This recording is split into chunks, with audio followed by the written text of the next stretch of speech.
My story today is about a monarch claiming land across parts of Europe. It is controversial. It is regal.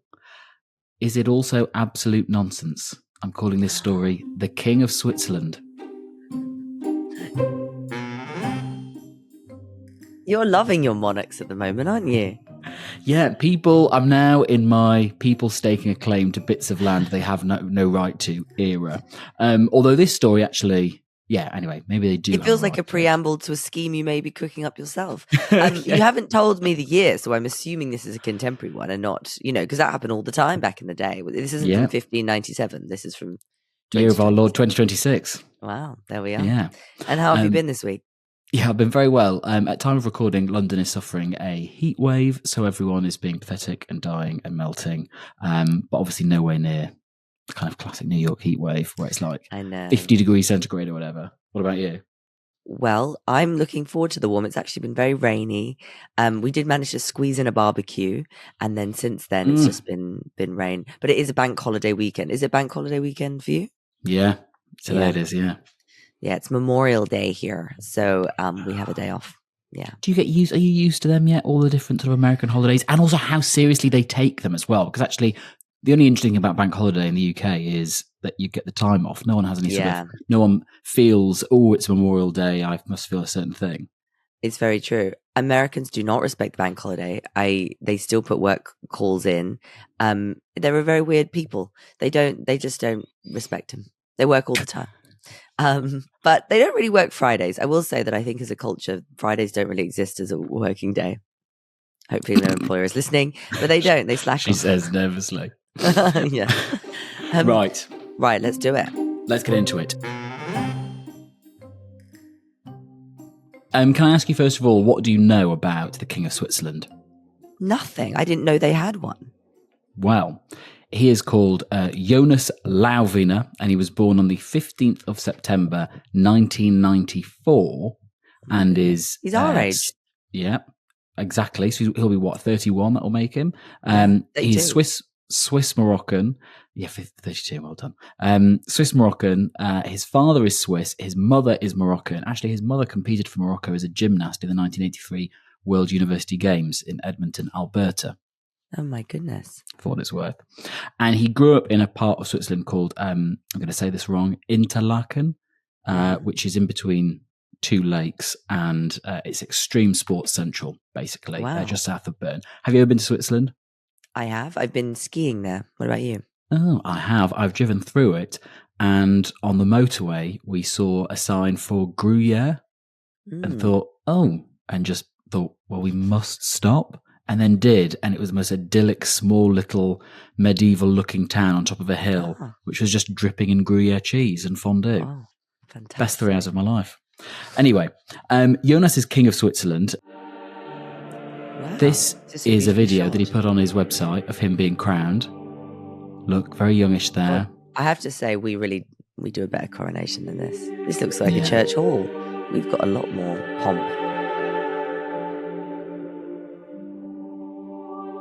This is in a church in Niedeck, which is in Bern. And there he is with his crown. He's got a sort of dagger, which maybe should be a sword. Yeah. And if you look on his website, empire-gov.com, you can see all the different parts of Switzerland that he actually owns. Wow.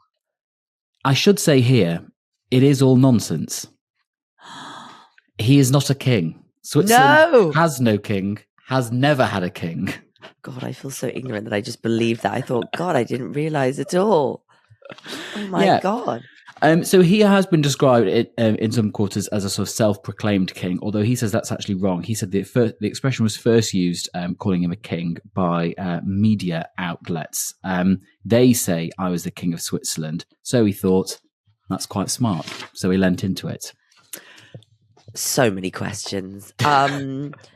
So, okay, I'll let you tell it. Because I mean, but to be clear, Switzerland does not have a monarch. Yeah. Okay. So, officially, what is he? So, he first got a slice of Switzerland, got a slice of land on his 20th birthday when his father gave him a small little agricultural plot, which he bought cheaply a few years earlier. And your man, King Jonas, said, quote, "It was the biggest day for me. Since I was 8 years old, I always wanted my own land." He said, "My dream finally was fulfilled with that gift from his father." Now, as luck would have it, no one owned the slice of land next to that little plot. And here is the sort of royal wrinkle in the law.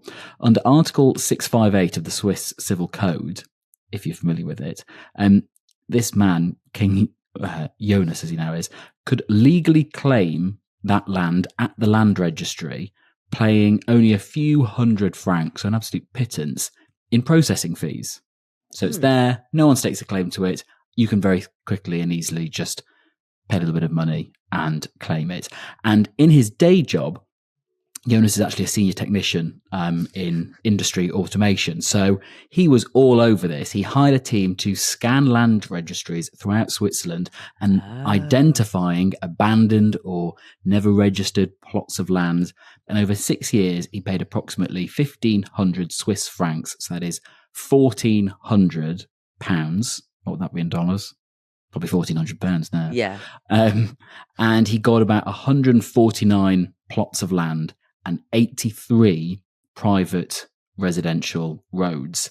Wow. So all in all, that's 110,000 square meters of land. I can do some comparisons if you like. That's a quarter the size of Vatican City, about 15 Wembley pitches, 22 Trafalgar Squares, or it is about the same size as Buckingham Palace and its gardens combined. Ah, okay. So he's getting these ones that are like non-declared. He's able to then stake a claim. It gets put into his name. And so he's just mopping them up. But they're not necessarily valuable unto themselves particularly. No, because otherwise someone would have claimed it and would have been doing something with it. And actually, even though he has already got these 149 plots, they're not exactly things that people want. You know, one is a field that a family refused to accept as part of inheritance. Part of one of them is a little bit of forest. It might be a section of private road. So actually, they're not necessarily things that people are actually clamoring to actually get his hands on. Yeah. He has, though, used this as the basis of a royal realm. If you go on his Instagram, he is constantly in that kind of pseudo-militaristic, regal uniform that you see many kind of European monarchs in. And he has all the trappings of royalty. There is an Order of Merit, which he has established, which he's given to 12 people so far. I've got a list here of all the different sort of awards that he can give you. There's the Order of Merit given to the most noble order of the Lauvina Empire, only awarded to a maximum of 40 living members. There's the Heroism in War ribbon. There's the Life Saviour ribbon. There's the War on Terrorism ribbon. They're quite serious. When you said they were ones of merit, I thought it was going to be like best hairdo or best banter. But these are actually pretty serious. And when you go on his website, there is sort of what the uniform looks like for the military, and it has the design of the epaulets and all the different bits of what they should wear. And you know, there's a 100-page constitution, but that was in German, so I couldn't quite read that. There were laws as well. And there is that military, as I mentioned. And if you go on his website, you can see videos of some of these people in khaki wearing guns with sort of Lauvin Empire epaulets, doing bits with their guns, but also one particularly hilarious video showing hand-to-hand combat training where two of them, in a slightly ludicrous manner, I would say, sort of practice taking a knife off somebody attacking you or dragging someone to the ground. Your face watching that then. What is he actually claiming? I mean, he's a man who owns land and he's got these awards, but he is saying that he is making his own country, or what's he up to? Well, he says in the fine print of his website that he respects the Swiss constitution and his country's laws. He says, quote, "I know I am a symbolic king. I am not the real sovereign of Switzerland." But he says it is more than a joke. He says he has created something new. And if nothing else, it has raised his profile. He's popped up on places. He's done the odd interview. He said he's become very, very famous in Switzerland, so much so that some people have offered some of their land to him, he says. he said many people think it's a nice story. It's about 50-50 whether people, when he meets them, are on board with him or not, which he said is not a bad rate. And actually, many Swiss politicians would be happy with that score. That's true. But is there a why? Money. All comes down to money, it seems. So he has all these little bits of land, but they're not particularly places which you would want to own, but it doesn't mean that they are sort of completely useless. This land does generate income, and he has come up against officialdom in all of this. This isn't a sort of completely harmless exercise. I mentioned he had a military. He has actually some armoured vehicles, at least one of them, which is a decommissioned BRDM-2 armoured reconnaissance vehicle. So imagine one of those big green sort of amphibious-looking vehicles with enormous wheels, which he imported from Germany. It was decommissioned. And he drove up to the Federal Palace in Bern, where the Federal Assembly is. A childhood dream, he said, and local authorities were really irked, so they revoked his vehicle license and number plates due to safety concerns. A road traffic officer pointed out, amongst other things, that the sharp edges on the armoured car could be dangerous. But that isn't the beef necessarily that people have with him. People have beef. I would have suspected it may appear like a coup was coming if you suddenly see a military vehicle heading towards the assembly, and coups are not to be laughed at. So exactly. Hot take. But the people actually are less worried about him all of a sudden overthrowing the government of Switzerland and installing himself as king. That's unlikely. But people are irked at the money he is making from some quarters of this. So he says in his defense, everyone's trying to make money. Money is important. If I have the opportunity and intelligence to make money, why shouldn't I? He says. So how does he make his money? Yeah. He has all these little parcels of land that he has slowly claimed throughout different bits of Switzerland. One of them was a bit of road that he got in a housing estate after it had been abandoned, and he charged maintenance fees to the homeowners who use it. No. He also, charges for the right of passage if it's a road that leads on to a bit of housing or something like that. He's leased bits of forest to forestry companies. He's granted them harvesting rights in exchange for them upkeeping the land. And this has caused a bit of upset in some parts. So in Lucerne, he owns a bit of road. And one local politician there, a guy called Joseph Schuler, who's a councillor in Lucerne, said this was scandalous behaviour, what he was doing with one of the roads. The council wanted it off him, but King Jonas had said, okay, he would hand over the road, which he had legally obtained, but only if they named it after him.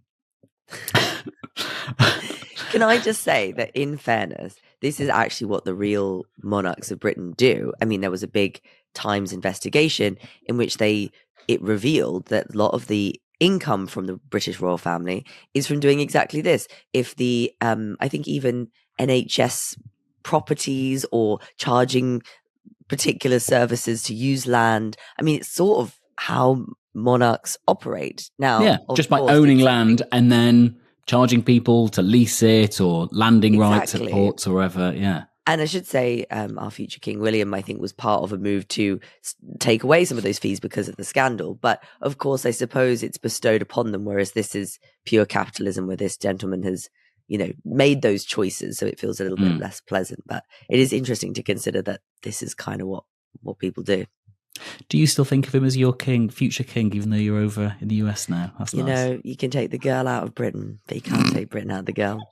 And in fairness, the leader here is a Mr. Donald Trump, who, harder to get behind, I would say. Back to Lucerne and this stooshy over a bit of road. Yes. King Jonas said, you can have this road back if you want, but you will have to name it after me because I am the king of Switzerland. Or I would like 150,000 Swiss francs, please. Oh. So that's 140,000 pounds-ish. Wow. And this councillor said it was, quote, an excessive thirst for power and an exacerbated need to put himself forward. I think we've all been accused of that in our time. Elsewhere, there's a small village elsewhere in Switzerland where local authorities wanted to reclaim a street that King Jonas had also legally acquired. And again, he suggested they either pay 150,000 francs or rename it Scheman Lauviner, his surname. The authorities refused, and actually a local lawyer there actually filed a criminal complaint against him, claiming abusive exploitation for profit. But the lawsuit was dismissed because he does own that bit of land, and if you like it off him, you've got to pay, or meet demands like name it after him. And several parts of Bern are now drafting measures to actually give councils first refusal on abandoned land. They are onto him. They're not letting him get any more. So this would close the loophole that allows people like him to acquire some of these plots without oversight. And actually, did those councils decide to pay him though, or name it after him, or is it still ongoing? They did not. No.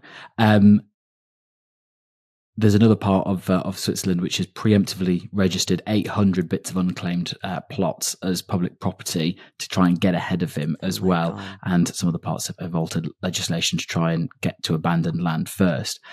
But he's not just trying to get symbolic or land-based power. King Jonas is actually running for office. He won a seat on the Bergdorf City Council in 2024, getting nearly 700 votes as an independent.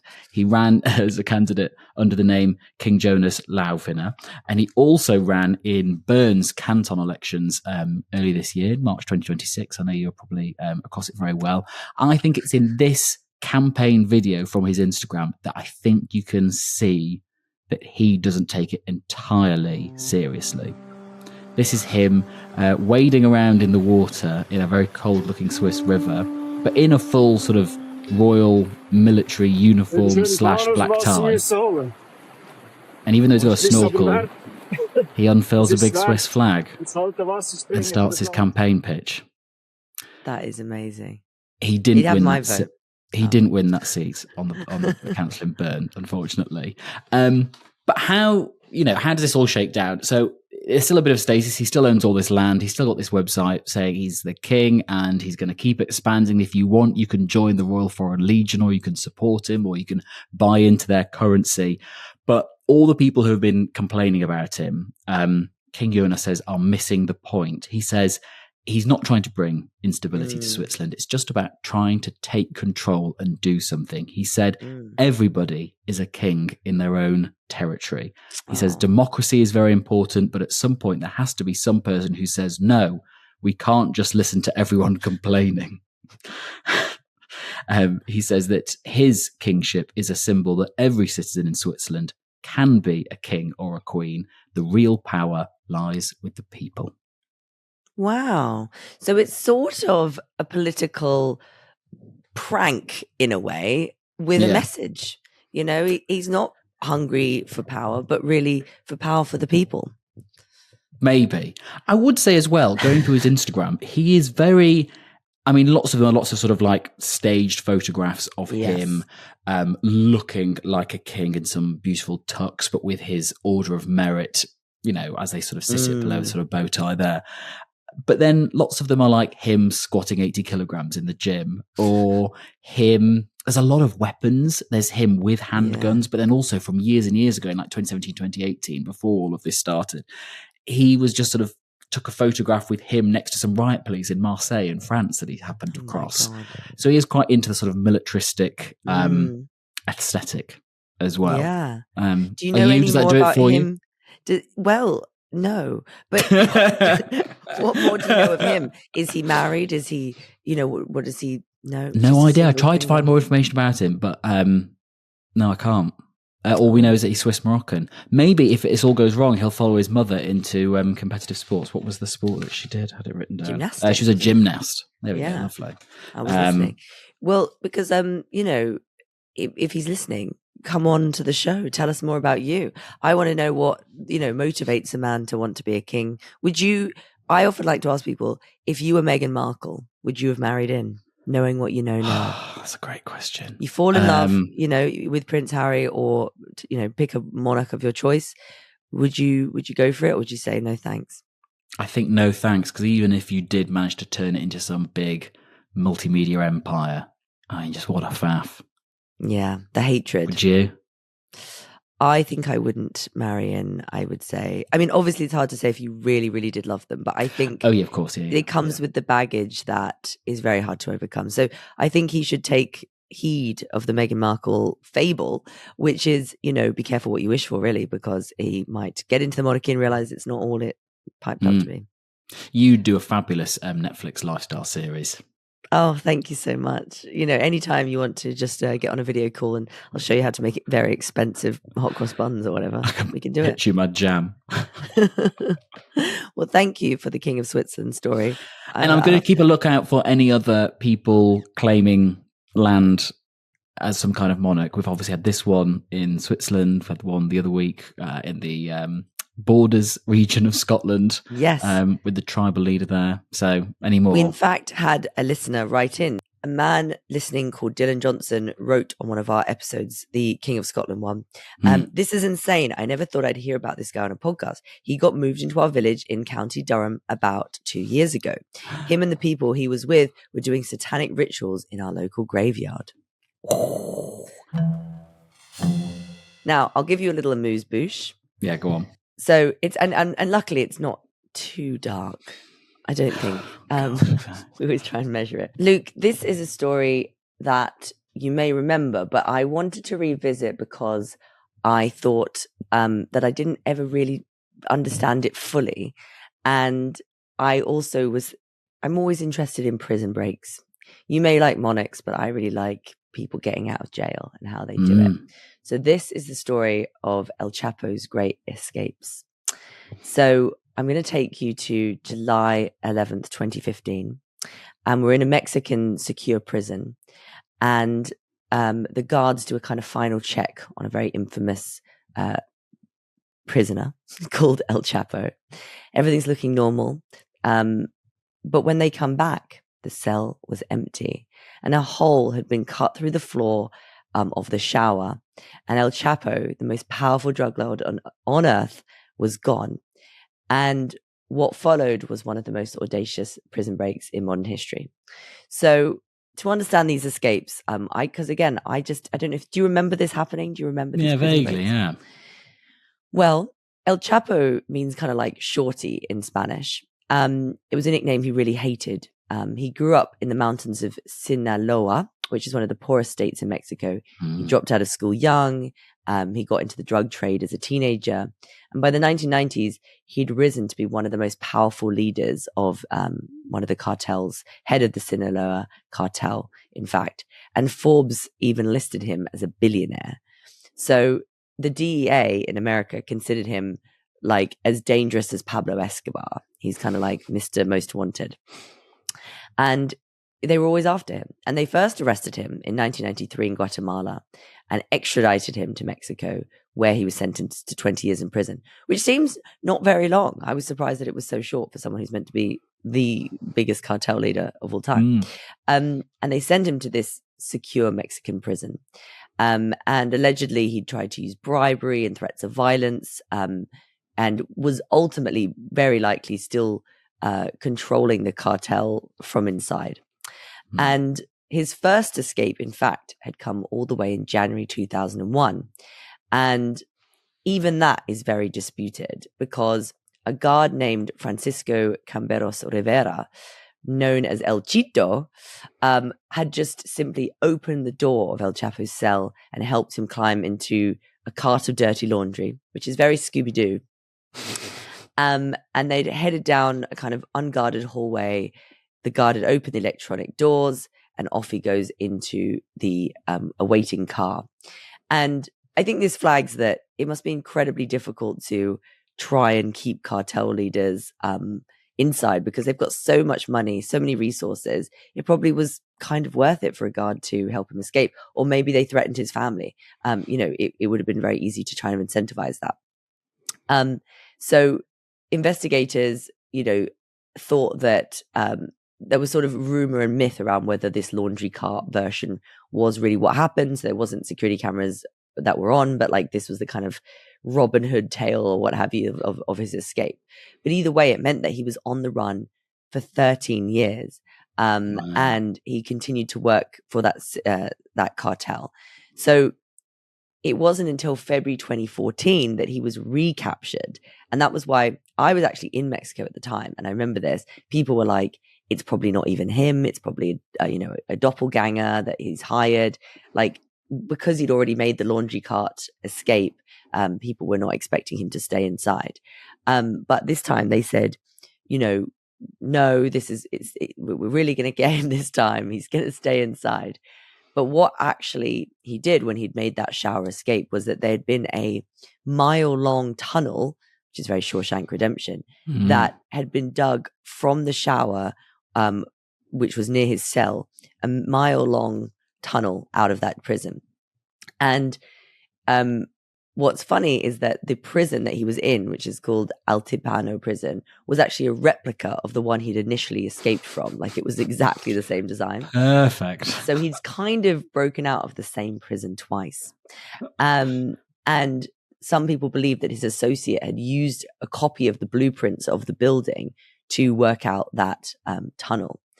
Now, the tunnel was illuminated with PVC piping that had been used for ventilation. So it's not just a little hole in the ground. It's actually like quite a amazing structure. And the El Chapo's cell and the shower was kind of like, also the cameras weren't really that focused on. So again, all very convenient. It feels like a pretty big conspiracy that he was able to get out.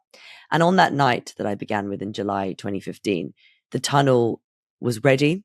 And the surveillance footage they did capture show him going, pacing around his cell. And then he goes to the shower and you essentially see him very rapidly duck and get into this tunnel. And again, goes through this mile-long tunnel and eventually pops out for a waiting vehicle. So 18 prison employees were eventually questioned, and the Mexican government launched a massive manhunt. An international airport was temporarily closed. There were highway checkpoints all over the country, and he did evade capture once again for 6 months. But eventually, in January 2016, after a raid on a safe house in his home in Sinaloa, he was basically captured. Now, we'll remember that the reason they actually did manage to get his location was he was in talks with Sean Penn about a biopic about his life. Yeah. And what many people believe is that Sean was sort of in on the whole thing. So he says, hey man, I want to play you in a movie. Let's meet at your house. And then the authorities were able to get him. And Sean, if he was here, I'm sure would deny that allegation, but we'll have to ask him. We'll have to ask him. But this time they said, well, we clearly aren't very good at housing this man. So he was extradited to the United States, which again was a part of the story I hadn't quite taken in. And so he was convicted in Brooklyn in a federal court on drug trafficking and other charges. And he's now held in Colorado in a secure prison, but very nearby. And it's kind of known as the Alcatraz of the Rockies. And so El Chapo, 2 prisons, 1 blueprint, and fooling the Mexican authorities twice, but managing to get him back with the helps of Sean Penn. Allegedly. Good luck trying that in Colorado. Then is that Right. the takeaway? Exactly. And you'd only be, stuck. But maybe he will make another escape. But I was intrigued that he'd done it more than once, and intrigued to remind myself of one of those weird stories from the past. Yeah, and always Prison Break stories always good. Shawshank Redemption, well worth a rewatch. The Great Escape, Absolutely. we should all be watching that this Christmas. Lovely stuff. Do you think if you were trying to get out of a prison, how would you go about it? I would constantly try and escape. I think that's all that would occupy my mind. There was the guy, of course, famously, who escaped from Pentonville prison here in the UK. Was it last year or the year before? Oh. And he clung to the underside of, was it a laundry vehicle or some kind of delivery vehicle, and made it out. And there's this enormous manhunt. A bit like we've seen with other criminals. There was a lot of internet culture sort of fancied him quite quickly, and there were lots of people posting online jokes like, "Oh, I'll leave my front door open" when he was on the road. And you think, "Oh no, he is actually a criminal." And then he was eventually found as well. He was like walking down by one of the canals in one of the parks. But canals are good. They're not got a lot of cameras. I always think if I was on Hunted, I would use the canals and the river, river cruises to get along. Yes. I think I would also try and escape. I think I would try the old, seduce a guard, maybe dress as a guard, steal the key. That's the thing. Maybe we should all just keep in stock prison guard uniform for all the likely prisons we might be taken to in a kind of 20-mile radius of our home. And then if we are inside, have someone then smuggle that into us. Because that would be the best way to sort of walk out, amble out smugly. Absolutely. Bake it into a cake, have your visitor come, eat the cake, dress as a prison guard, and get out. Fabulous. On that note, that's all we've got time for. Thank you very much. Thank you. You for listening, and see you next week.